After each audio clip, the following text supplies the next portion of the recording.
Состојбата е хаотична и владата не смее да чека. Мора да пресече веднаш со мерки за амортизација на ударот од цената на горивата, за да ублажи голем инфлаторен шок и раст на сите останати цени. Ова е ставот на експертите откако регулаторна повторно ја коригираше нагоре цената на горивата во просек за речиси 9%. Таа цена е цена што влијае на сите останати цени. Бидејќи е импулс за толку многу работи, производство на било кој производ или услуга, транспорт и така натаму, автоматски ги покачува сите цените на сите производи и речиси сите услуги. Тоа значи дека цените ќе растат, а платите не растат. Според Узунов, владата мора да интервенира веднаш со намалување на акцизата за горивата и ДДВ-то за увоз на енергенси. Ако нема ефекти, со ограничување на маржите на малопродажните цени, интервенција со нафтените резерви.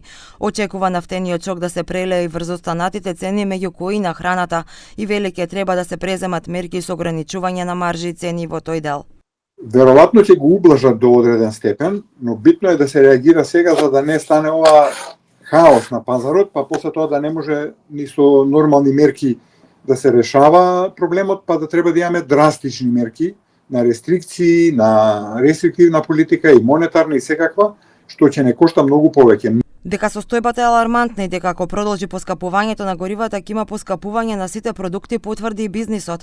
Ромео Костадинов, заменик председател на Сојузот на стопански комори, во емисијата Бизнис 21, кажа дека стопанството после две кризи уште не е застанато на нозе за да може да амортизира нов шок. Сега засега нема интенција на покачување, засега затоа што стопанските субјекти се уште можат да се носат со ова на краток рок.